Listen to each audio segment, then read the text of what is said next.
अस्सलामु अलैकुम वरहमतुल्लाह वबरकातुहू। Dear students, आज हमारे पास दूसरा लेक्चर है हमारा। इसको मैं दूसरा राइट कर लेता हूँ। हमारे पास जो एक्सरसाइज चल रही है वो चल रही है 12.7 और आज हमारा दूसरा लेक्चर है। टॉपिक हमारे पास है 2 और हमारे पास जो क्वेश्चन है वो क्वेश्चन है क्वेश्चन नंबर 3। और क्वेश्चन नंबर 3 में उसने यहाँ मेंशन कर रखा है कि आपने क्वेश्चन नंबर 3 के अंदर यहाँ पर भी वही बात कह रहा है कि आपने इसका एरिया फाइंड करना है। क्या फाइंड करना है इसमें एरिया पहले भी हम पढ़ चुके हैं। एरिया के लिहाज से हमने जो पहली चीज़ पढ़ी थी, जो पहले क्वेश्चन के अंदर हमने पढ़ा था, वो हमने ये पढ़ा था कि अगर आपके पास 2 साइड्स एंड वन एंगल हो, और जबकि दूसरे क्वेश्चन में हमने पढ़ा था कि उसमें दे रखा था 1 साइड एंड 2 एंगल। तो हमने इनके मुख्तलिफ फार्मूलाज पढ़े थे। 2 साइड्स के लिहाज से भी हमने उसको देखा था और उसमें 1 एंगल था, जबकि 1 साइड और 2 एंगल के लिहाज से भी देखा था। लेकिन आज जो हमारे पास क्वेश्चन नंबर 3 है उसमें कोई एंगल वैंगल नहीं है। उसमें जस्ट उसने कहा है कि हमारे पास इस क्वेश्चंस के अंदर दे ही 3 साइड्स रखी हैं। लाइक आपके पास ये ए है, ये बी है और ये आपके पास है सी। तो हमारे पास ए का अपोजिट जो ज़िला बनेगा, सामने वाला जो ज़िले बनेगा वो समाल ए बनेगा, और बी के जो सामने वाला वो हमारे पास समाल बी, और सी के सामने वाला हमारे पास समाल सी बनेगा।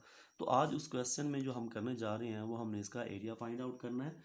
तो इस ट्राइंगल का एरिया, इसके अंदर कोई भी जाविया नहीं दे रखा। मतलब इस क्वेश्चन के अंदर हमारे पास जो है वो है तीनों ही ज़िले दे रखे हैं। मिसाल के तौर पे हमने जो इसके पार्ट्स करने हैं स्मार्ट सिलेबस के मुताबिक, तो इसका जो हमारा पहला सवाल है, पहला पार्ट है, उसको हम राइट कर लेते हैं।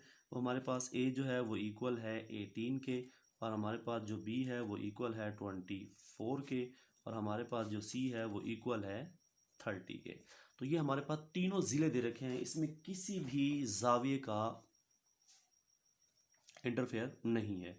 तो हमारे पास जो ए है वो इक्वल है 18 के, बी जो है वो इक्वल है 24 के, और सी जो है वो इक्वल है 30 के। तो ये तीनों ज़िले दे रखे हैं। तो इसके लिए हमारे पास कोई 3 कंडीशन नहीं है, कोई 2 कंडीशन नहीं है। इसके हमारे पास सिर्फ एक ही फार्मूला है। आपने छोटी क्लासेस में भी पढ़ा था मेरे ख्याल से, आई थिंक इसको 8th क्लास में पढ़ा था। 8th क्लास में इसको कहते हैं हम हीरो फार्मूला।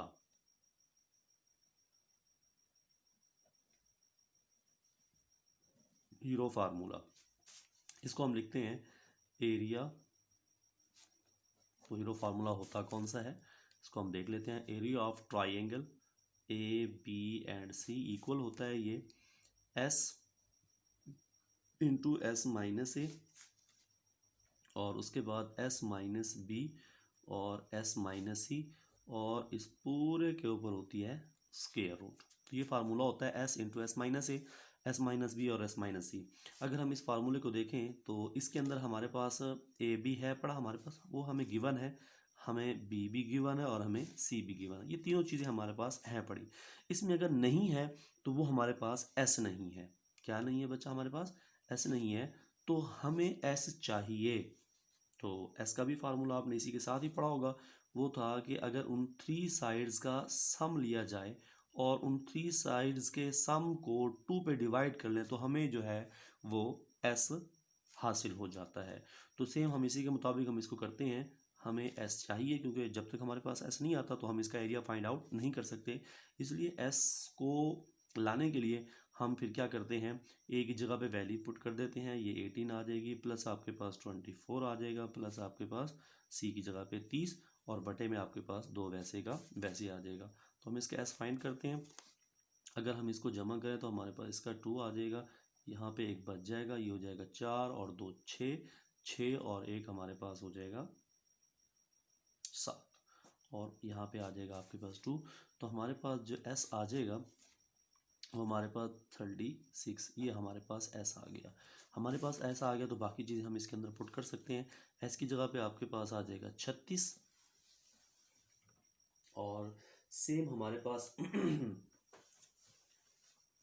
ब्रेक फिर ऐसा है एस माइनस ए है तो एस की जगह पे आ जाएगा 36, ए की जगह पे हमारे पास आ जाएगा 18 और उसके बाद हमारे पास एस की जगह पे आ जाएगा 36 और बी की जगह पे आ जाएगा हमारे पास 24 और सेम हमारे पास इसी तरह एस की जगह पे आ जाएगा 36 और सी की जगह पे हमारे पास आ जाएगा 30 और पूरे के ऊपर स्क्वायर रूट थी तो हम पूरे के ऊपर ही स्क्वायर रूट लगा देते हैं। ये वही फार्मूला हमारे पास आ रहा है। तो यहाँ मेंशन भी कर देता हूँ क्या फाइंड कर रहे हैं, area of triangle A B and C जी। तो हमारे पास इसको हम वैसे क्या वैसे रहने देते हैं। अगर यहाँ देखा जाए 36 में से 18 को माइनस किया जाए, लेस किया जाए तो हमारे पास वही 18 ही बचेंगे। उसके बाद हमारे पास 36 में से अगर 24 को माइनस किया जाए तो आपके पास यहाँ पर बचेंगे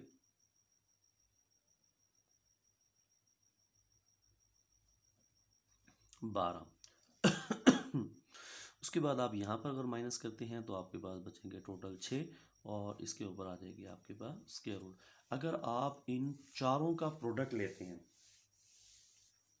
अगर हम इन चारों का प्रोडक्ट लेते हैं तो हमारे पास आंसर आता है 46, 65, 6।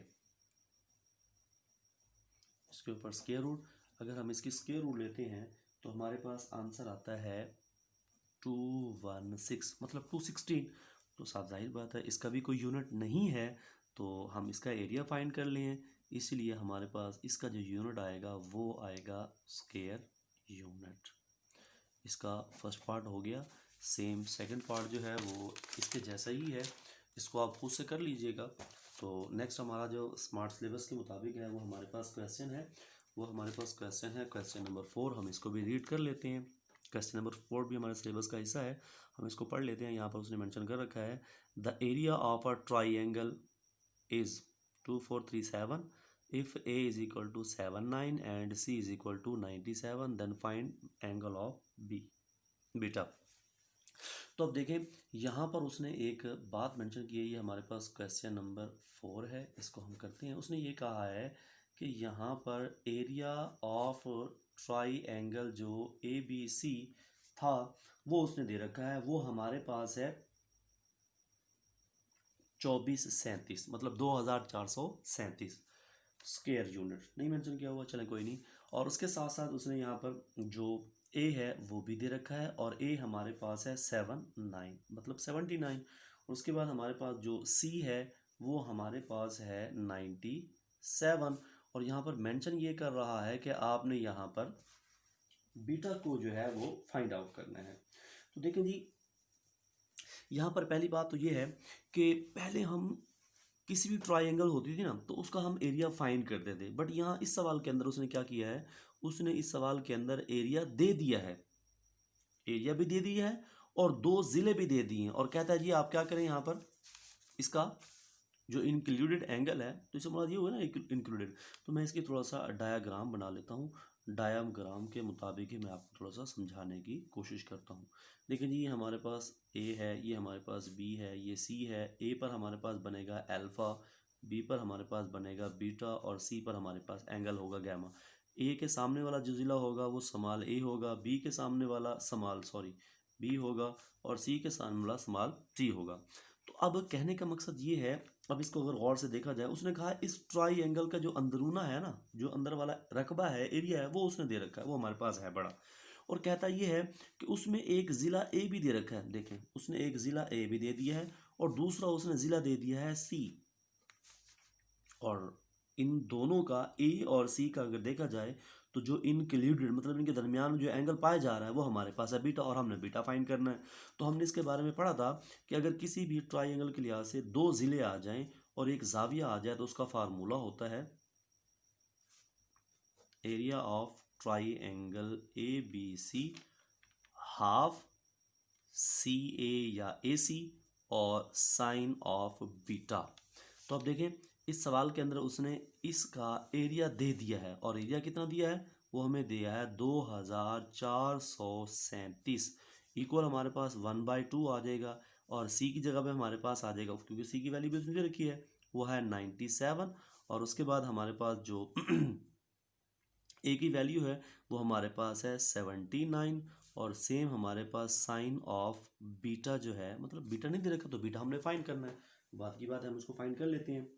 तो अब ऐसे है कि मैं अगर यूँ कर लूँ, मिसाल के तौर पे मेरे पास है 24 37 इज इक्वल टू, मेरे पास है 97 मल्टीप्लाई बाय 79 ओवर मेरे पास है 2, और यहाँ पर खड़ा है मेरे पास साइन ऑफ बीटा। तो मुझे इसको अलग से करना है। तो मेरे पास ये कंडीशन खड़ी है, अगर मैं इसको उल्टा के उधर ले जाऊँ, मतलब यहाँ पे कट कर सकता हूँ ना, मिसाल के तौर पे कैसे, मैं इसको लिख सकता हूँ 24 37 इज इक्वल टू, मेरे पास है 97 मल्टीप्लाई बाय 79 ओवर 2 है, और यहाँ पर खड़ा है साइन ऑफ बीटा, तो इक्वल कर सकता हूँ 2/97 मल्टीप्लाई बाय 79, तो यहाँ पर भी मल्टीप्लाई कर सकता हूँ 97 मल्टीप्लाई बाय 79, ये 2 से कैंसिल हो जाएगा और ये वाली टर्म इनके साथ कैंसिल हो जाएंगी। मेरे पास आ जाएगा sine of beta is equal to, मैं इनको आपस में कैलकुलेट कर लेता हूँ, मल्टीप्लाई करता हूँ, मतलब इसको मैं इसके साथ मल्टीप्लाई, इसके साथ मल्टीप्लाई कर दूंगा, तो मेरे पास आंसर आ जाएगा,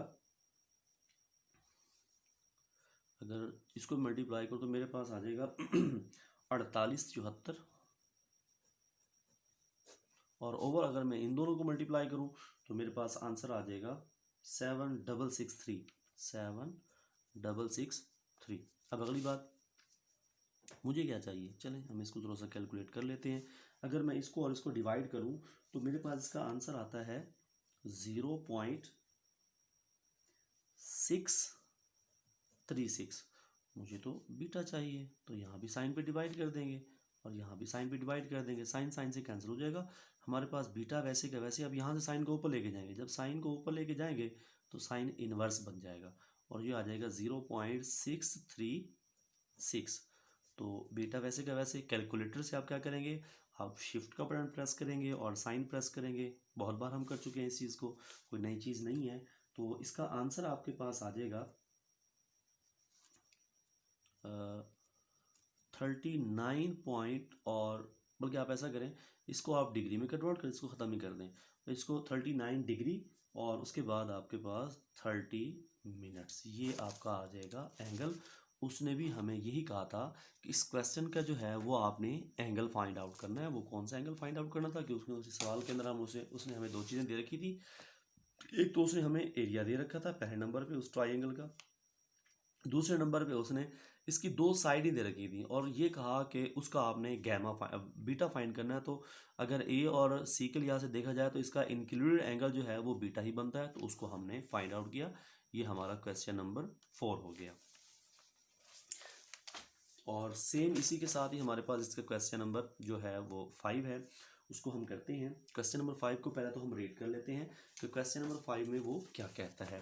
क्वेश्चन नंबर 5 में वो कहता ये है कि the area of a triangle 1 to 1.34, मतलब उसने इस सवाल के अंदर एरिया दे रखा है ऑलरेडी, सेम उस क्वेश्चन के जैसा हो गया, लेकिन यहाँ पर कुछ और चीज़ें कह रहा है। कहता है अल्फा जो है वो इक्वल है 32 degree and 15 minutes and beta is equal to है 65 डिग्री एंड 37 मिनट्स है। Then find the C and angle gamma. अब इस क्वेश्चन को अगर देखा जाए ना तो इस क्वेश्चन के अंदर हमारे पास क्या है, दो जाविये दे रखे हैं, दो जाविये दे रखे हैं और एक हमारे पास एरिया है। तो आप क्वेश्चन नंबर अगर 2 को देखें, अगर आपने क्वेश्चन नंबर 2 में प्रैक्टिस की है तो सेम आप इसको कर सकते हैं। देखें इसके अंदर ना आपके पास जो फार्मूला आएगा वो फार्मूला ज़रा मैं यहाँ पे मेंशन कर देता हूँ, क्योंकि हमारे पास यहाँ पर उसने दे रखा है, ये क्वेश्चन नंबर आपके पास 5 के लिहाज से आइडिया दे रहा हूँ, करना आप लोगों ने खुद ही होगा। इसमें एक तो उसने एरिया दे रखा है, एरिया दे रखा है और वो हमें क्या दे रखा है, वो दे रखा है 12.34, और उसके बाद उसने यहाँ पर एक एंगल दे रखा है अल्फ़ा, और अल्फ़ा उसने दे रखा है 32 डिग्री एंड 15 मिनट्स, और साथ में बीटा भी दे रखा है, वो उसने दे रखा है 65 डिग्री एंड 37 मिनट्स। और कहता यह है कि आपने एक ज़िला जो है वो सी, उसको भी फाइंड करना है और दूसरे नंबर पे आपने यहाँ पर गैमा भी फाइंड आउट करना है। ये दो चीज़ें हमने फाइंड आउट करनी। देखें जी, पहली बात तो ये है कि हमारे पास दो एंगल दे रखे हैं, दो जाविये दे रखे हैं, दो जाविये दे रखे हैं और हमने क्या फाइंड करना है, गैमा।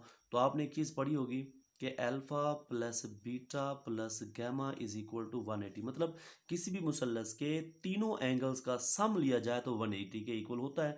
तो अल्फा की जगह पे अल्फा पुट कर देंगे, बीटा की जगह पे उसकी वैल्यू पुट कर देंगे, गैमा हमारे पास आ जाएगा। जब गैमा आ जाएगा तो इसका एक फार्मूला होता है, वो उसका भी हिंट देता हूँ, करना आप लोगों ने खुद ही है, वो मैं नहीं करा रहा।